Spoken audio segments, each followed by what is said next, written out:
आधी रात का गहरा सन्नाटा। दूर कहीं थोड़ी थोड़ी देर में कुत्तों के भौंकने की आवाजें उस सन्नाटे को चीर रही थीं।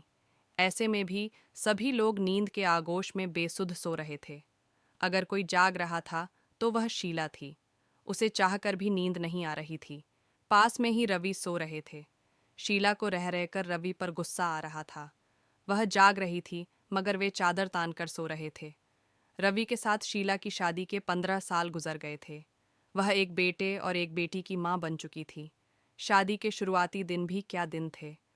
वे सर्द रातों में एक ही रजाई में एक दूसरे से चिपक कर सोते थे। न किसी का डर था, न कोई कहने वाला। सच, उस समय तो नौजवान दिलों में खिंचाव हुआ करता था। शीला ने तब रवि के बारे में सुना था कि जब वे कुंवारे थे तब आधी आधी रात तक दोस्तों के साथ गपशप किया करते थे। तब रवि की माँ हर रोज दरवाज़ा खोलकर डांटते हुए कहती थीं, रोज रोज देर से आकर सोने भी नहीं देता, अब शादी कर ले, फिर तेरी घरवाली ही दरवाज़ा खोलेगी। रवि जवाब देने के बजाय हंसकर माँ को चिढ़ाया करते थे। जैसे ही रवि के साथ शीला की शादी हुई, दोस्तों से दोस्ती टूट गई। जैसे ही रात होती, रवि चले आते उसके पास और उसके शरीर के गुलाम बन जाते। भंवरे की तरह उस पर टूट पड़ते। उन दिनों वह भी तो फूल थी। मगर शादी के साल भर बाद जब बेटा हो गया, तब खिंचाव कम जरूर पड़ गया। धीरे धीरे शरीर का यह खिंचाव खत्म तो नहीं हुआ, मगर मन में एक अजीब सा डर समाया रहता था कि कहीं पास सोए बच्चे जाग न जाएं। बच्चे जब बड़े हो गए, तब वे अपनी दादी के पास सोने लगे। अब भी बच्चे दादी के पास ही सो रहे हैं। फिर भी रवि का शीला के प्रति वह खिंचाव नहीं रहा जो पहले हुआ करता था। माना कि रवि उम्र के ढलते पायदान पर है, लेकिन आदमी की उम्र जब 40 साल की हो जाती है तो वह बूढ़ा तो नहीं कहलाता है। बिस्तर पर पड़े पड़े शीला सोच रही थी, इस रात में हम दोनों के बीच में कोई भी तो नहीं है, फिर भी इनकी तरफ से हलचल क्यों नहीं होती है। मैं बिस्तर पर लेटी लेटी छटपटा रही हूँ, मगर ये जनाब तो मेरी इच्छा को समझ ही नहीं पा रहे हैं। उन दिनों जब मेरी इच्छा नहीं होती थी तब ये ज़बरदस्ती किया करते थे। आज तो हम पति पत्नी के बीच कोई दीवार नहीं है, फिर भी क्यों नहीं पास आते हैं। शीला ने सुन ही नहीं रखा है, बल्कि ऐसे भी तमाम उदाहरण देखे हैं कि जिस आदमी से औरत की ख्वाहिश पूरी नहीं होती है, तब वह औरत दूसरे मर्द के ऊपर डोरे डालती है और अपने खूबसूरत अंगों से उन्हें पिघला देती है। फिर रवि के भीतर का मर्द क्यों मर गया है, मगर शीला भी उनके पास जाने की हिम्मत क्यों नहीं कर पा रही है। वह क्यों उनकी चादर में घुस नहीं जाती है। उनके बीच ऐसा कौन सा पर्दा है जिसके पार वह नहीं जा सकती है। तभी शीला ने कुछ ठाना और वह रवि की चादर में जबरदस्ती घुस गई। थोड़ी देर में उसे गर्माहट जरूर आ गई, मगर रवि अभी भी बेफिक्र होकर सो रहे थे। वे इतनी गहरी नींद में हैं कि कोई चिंता ही नहीं। शीला ने धीरे से रवि को हिलाया। अधकचरी नींद में रवि बोले, शीला, प्लीज सोने दो, मुझे नींद नहीं आ रही है।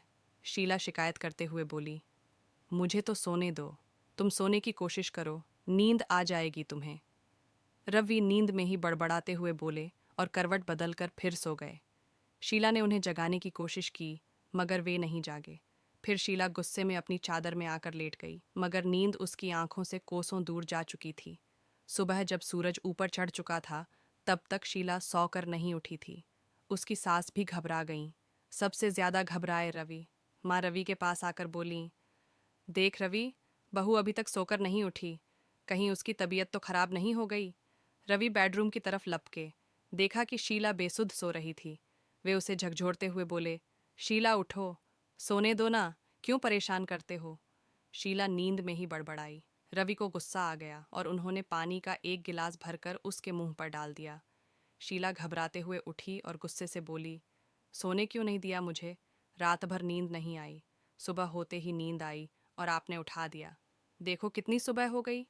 रवि चिल्लाकर बोले। तब आंखें मसल कर उठते हुए शीला बोली, खुद तो ऐसे सोते हो कि रात को उठाया तो भी ना उठे, और मुझे उठा दिया। इतना कहकर वह बाथरूम में घुस गई। यह एक रात की बात नहीं थी, तकरीबन हर रात की बात थी। मगर रवि में पहले जैसा खिंचाव क्यों नहीं रहा, या उससे उनका मन भर गया। ऐसा सुना भी है कि जिस मर्द का अपनी औरत से मन भर जाता है, फिर उसका खिंचाव दूसरी तरफ हो जाता है। कहीं रवि भी नहीं, उनके रवि ऐसे नहीं हैं। सुना है कि महल्ले के ही जमुना प्रसाद की पत्नी माधुरी का चक्कर उनके ही पड़ोसी अरुण के साथ चल रहा है। ये बात पूरे महल्ले में फैल चुकी थी। जमुना प्रसाद को भी पता थी, मगर वे चुप रहा करते थे। रात का सन्नाटा पसर चुका था। रवि और शीला बिस्तर में थे। उन्होंने चादर ओढ़ रखी थी। रवि बोले, आज मुझे थोड़ी ठंड सी लग रही है। मगर इस ठंड में भी आप तो घोड़े बेचकर सोते रहते हो। मैं कितनी बार आपको जगाती हूँ, फिर भी कहाँ जागते हो। ऐसे में कोई चोर भी घुस जाए तो पता नहीं चले। इतनी गहरी नींद क्यों आती है आपको? अब बुढ़ापा आ रहा है शीला। बुढ़ापा आ रहा है या मुझसे अब आपका मन भर गया है? कैसी बात करती हो? ठीक कहती हूँ। आजकल आपको न जाने क्या हो गया। यह कहते हुए शीला की आंखों में वासना दिख रही थी। रवि जवाब न देकर शीला का मुंह ताकते रहे थे। शीला बोली, ऐसे क्या देख रहे हो? कभी देखा नहीं है क्या? अरे, जब से शादी हुई है तब से देख रहा हूँ, मगर आज मेरी शीला कुछ अलग ही दिख रही है। शरारत करते हुए रवि बोले, कैसी दिख रही हूँ? मैं तो वैसी ही हूँ जैसी तुम ब्याह कर लाए थे। कहकर शीला ने ब्लाउज के बटन खोल दिए। हाँ, आप अब वैसे नहीं रहे जैसे पहले थे। क्यों भला, मुझ में बदलाव कैसे आ गया? अचरज से रवि बोले, मेरा इशारा अब भी नहीं समझ रहे हो? कहीं ऐसा न हो कि मैं भी जमुना प्रसाद की पत्नी माधुरी बन जाऊं। अरे शीला, जमुना प्रसाद तो ढीले हैं, मगर मैं नहीं हूं। कहकर रवि ने शीला को अपनी बाहों में भरकर उसके कई चुंबन ले लिए।